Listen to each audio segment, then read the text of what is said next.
I think that we worked very successfully. We have adopted a number of documents, our joint statements, that contains overall evaluations of the situation in the world, overall take on the situation in our partnership, in economic, social, investment spheres, as well as in security and counterterrorism and other new challenges. Naturally, cultural, educational, and overall in humanitarian sphere. These evaluations are followed by specific agreements on each of these venues. They create a set of roadmaps that would be promoted in the nearest future. Also, as part of preparation for the second ministerial meeting of Russia-Africa Partnership Forum. As of now, none of African colleagues sent us an invitation, but this meeting is to be held next year, so I'll be waiting. We're prepared to travel anywhere. We'll be very happy to visit our African friends. But naturally, the decisions of leaders that were adopted last year in St. Petersburg about annual sessions of ministers demands a lot from us. Besides ministers, we have other members of our governments working along with us, together with businesses. Since foreign ministries in all countries of the world coordinate the foreign policy and relations with other countries and organizations, it is up to us to prevent any kind of hurdles in our relations, but on the contrary, to increase the rate of contacts in all spheres. One of the tasks that we have outlined and that have been heard clearly throughout my bilateral meetings with my friends is that there is a need to get rid of dependence from those global mechanisms that are controlled by our Western colleagues. We've learned ourselves, and we spoke a lot about it, that very globalization that was so promoted to us throughout decades as a perfect way to function for the global economy. Now, in essence, that system is being dismantled by the West itself, and the global economy is becoming fragmented. The reason for that is illegal sanctions, abuse of the role of dollar. One of my friends told me today there is yet another phenomenon as weaponization of settlements. All that is interconnected. Those principles that the West used to build its globalization on, that promoted it to everyone, such as fair competition, inviolability of property, presumption of innocence, and many other basic notions of market economy. All of those principles over the past few years were torn apart by the West. They basically disappeared because sanctions negated all of those positive things that used to be sacrosanct for capitalism. Fragmentation of global economy is underway in all regions: Asia, Africa, Latin America, the Caribbean.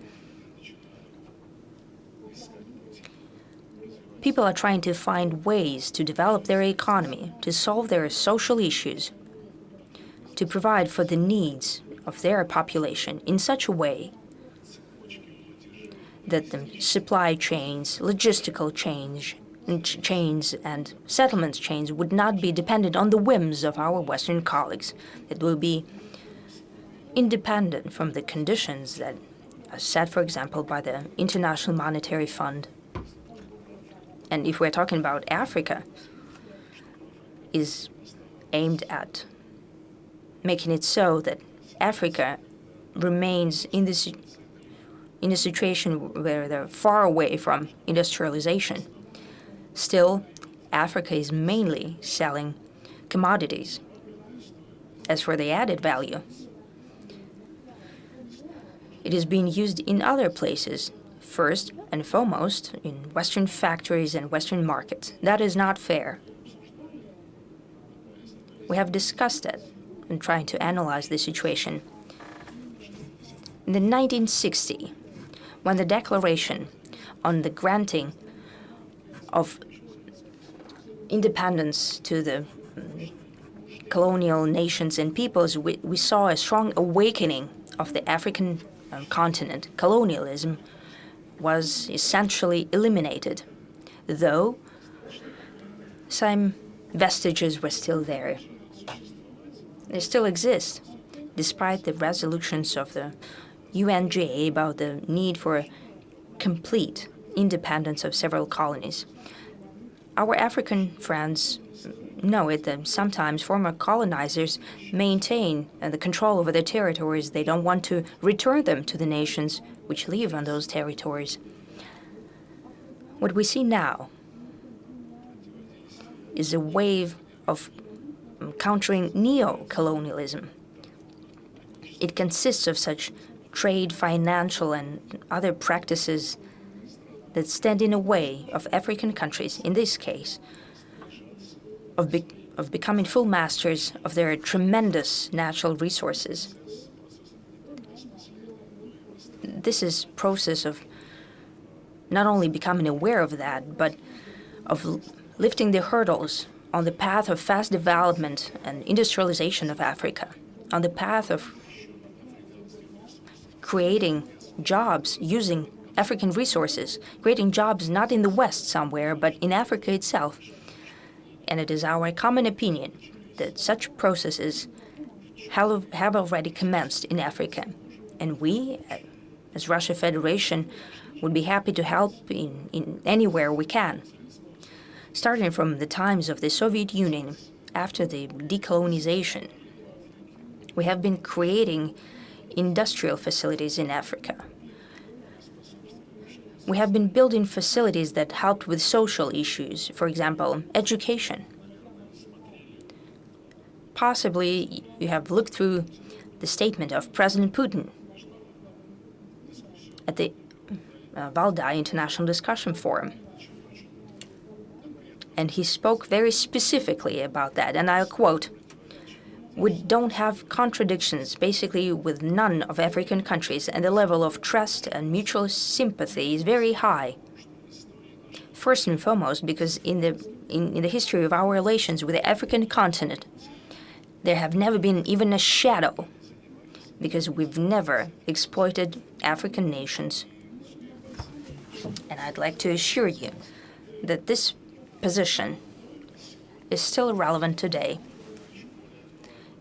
It is even becoming more relevant because due to a certain pause that happened when the Soviet Union was dissolved, when the new Russia was building its own statehood, when we had tremendous financial and budgetary issues.